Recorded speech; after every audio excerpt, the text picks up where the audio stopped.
Hey everybody, Tony here from Boost to Hit. So first off, want to apologize. I didn't post a video about 2 weeks ago. A couple things just came up, a lot of work, life issues, but we are back now. So before we jump in, I also want to give a huge shout out to every single person that's been subscribing, been liking our videos, been sharing anything, both our videos and our blog. You all have been absolutely amazing. We have jumped up to, at least as of this recording, about 147 subscribers on YouTube, which is pretty amazing. Like, I'm really excited about that. Anyways, so today's video is going to be something very different. We're actually not going to be talking about lore. I want to talk about something a little more personal. About 2 months ago, I did a tournament. And I haven't really played a lot of tournaments in a long time. And, we'll go into kind of more of the background about it later on. But I was expecting to win at least one game.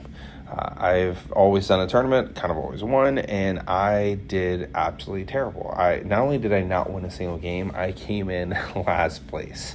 And that's kind of what this video is going to be about. I want to talk about, kind of what I went through, a little bit of background, but also how do you get out of the rut when you get the wooden spoon in a tournament? Kind of what do you do? It's something I'm still actively trying to figure out and go through. So I kind of just want to voice my opinions and thoughts on it. Anyways, if you guys are ready, let's dig in. All right, everyone. So to give a little bit of background before we kind of jump into the tournament itself. I've posted this on the blog. If you guys have been around for a long time, I used to be a part of Advanced Maneuvers. So I started Warmachine back in Mark 1, right? These are the really early days, probably about 2008, 2009. I think right around time Escalation, maybe Apotheosis was coming out, something like that. So I've been playing for a long, long time. Got into it to the point where I wanted to be a press ganger. And during Mark, really heavy during Mark 2, I press gained. I did a ton of tournaments down my local meta down in Fredericksburg, Virginia. Before I moved up to Maryland, right around the Baltimore area, ran a couple tournaments. But at that point in time, I was also working overnight. My wife and I were trying to get pregnant, so I kind of pulled back, right? That all being said is that I played Warmachine a lot. I would never say I was a top tier player, right? I always kind of finished middle of the pack, right? Once or twice in a local tournament, I would get second or third place, but never first place, never went undefeated.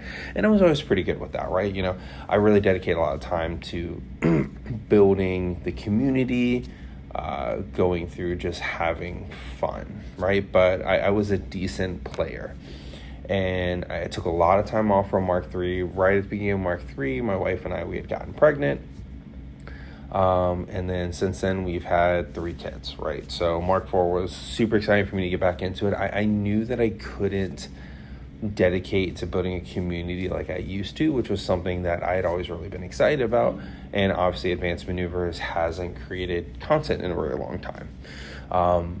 So I'm saying all this kind of give a background as to where I was at, right? So anyways, I've been trying to play a little bit more. I'm trying to go out, I'm not really going out playing as much as I used to, but I'm trying to get games in on War Table. I'm trying to go play with people when I get a chance, talk about Warmachine, look at lists, do a lot of theory crafting. Not watching battle reports as much as I used to, and obviously not playing in battle reports and reviewing my video. So, anyways, we had a tournament about 2 months ago, and I was really hesitant because, I was playing through my list, and I kind of had a list I really wanted to play. I really wanted to play an Athena, really heavy guns list, but I was worried because I was also going to play Sparkhammer, and last minute I ended up dropping Athena, which I was kind of a lot more comfortable with that list. It was a really janky, hey, top of 2, bottom of 2, I'm going to do a caster assassination, which is just what I like to play. And I ended up going with Calder. So I ended up playing a Calder and Sparkhammer list. So 2 lists I wasn't super comfortable with.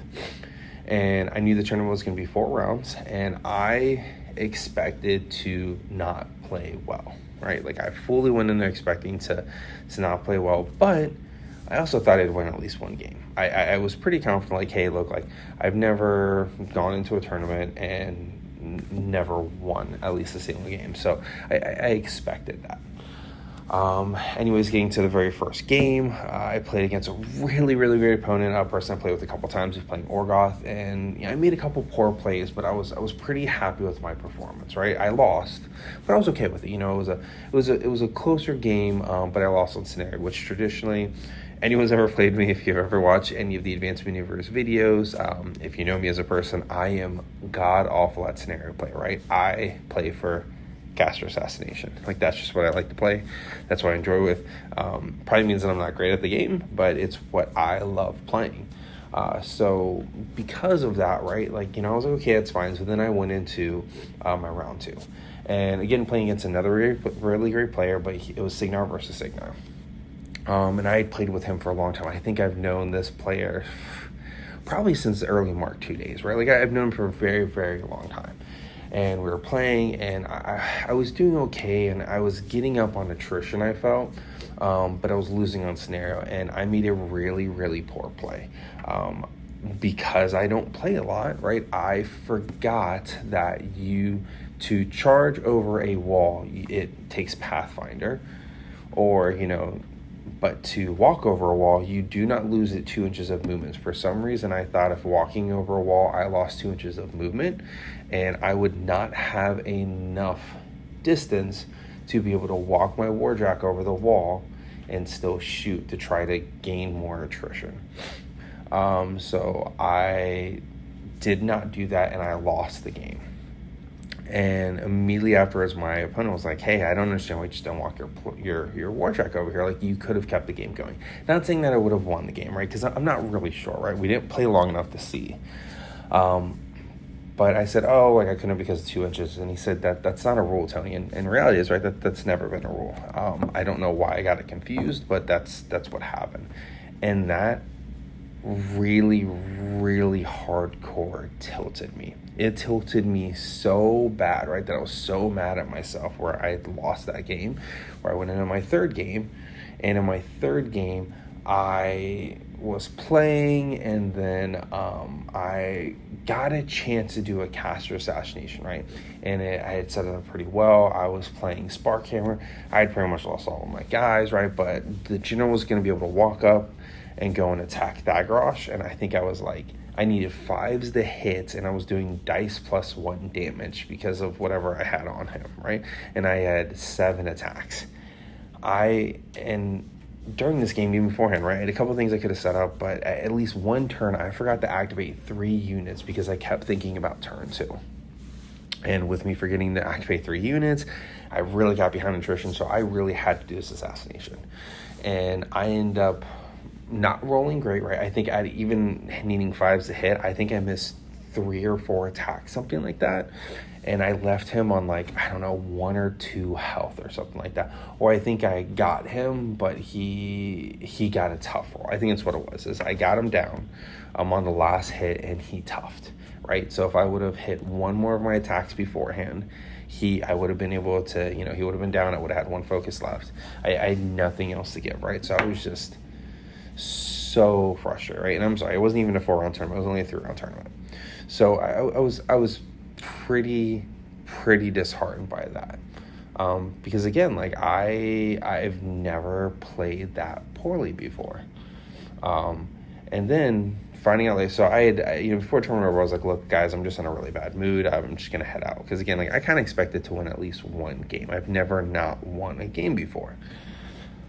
And then I got a message later saying, hey, Tony, unfortunately, you won the wooden spoon. And that really put me in a pretty downward spiral, because again, it was more an ego thing, right? I never really considered myself an ego person, but I think at the end of the day, kind of a lot of us are drawn to ego.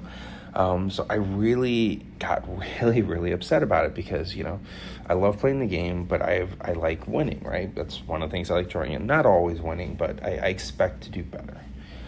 So I put the game down for about 2 or 3 weeks, and then one of my good friends, Gaston, who again was with us at Advanced Maneuvers, I've known for a long time, he's one of my groomsmen, him and Kevin Dowdark, or Dowdark, whatever you want to call it. I don't know.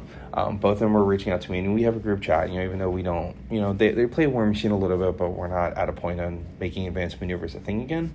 They were both talking to me a lot about it. And Kevin and Herman really just said, look, Tony, like, you've got to really put this in perspective. You have not played consistently, right? Like, you have 3 small kids, you have a full-time job, you have a wife. A lot of stuff is pulling you away, and your priorities are just different. So going into a tournament expecting to even win one game is a little silly. And they had all recently got off a pretty bad losing streak as well. All of them it was them,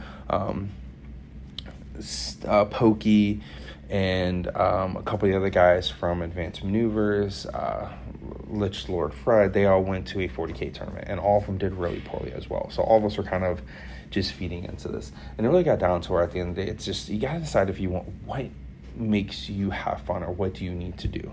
So for me, I kind of looked at my list again, and I really wish I wouldn't have, put down Athena. I really wish I would have played my Athena list, because I think I would have had more fun. And that goes back to my list building, right? Is I think for me, at the end of the day, I need to look at what I enjoy building lists. And that would have been Athena. And honestly, the new Kane. The new Kane has really started sparking my interest, because I think he fuels a really strong assassination caster attempt, which is something I really, really, truly enjoy playing. So I'm kind of going through all this, right? It's a little bit of a ramble, a little bit of a rant, kind of more like a podcast setup, but not really, could have someone else talking about it.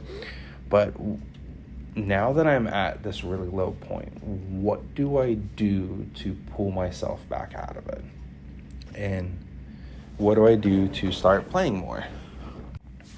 And I think, at least with me, it's got to be going back and looking at lists, right? Why do I enjoy this game, and what do I enjoy about it? And for me, it's been the lore, obviously, right? I do a bunch of videos on lore. It's something I've really grown and loved, right? I've been on this journey for 15, 16 years with War Machine, with what's Privateer Press, now it's Steamforged Games. So I really want to continue on that path. But it's also, I really like some of the models, right?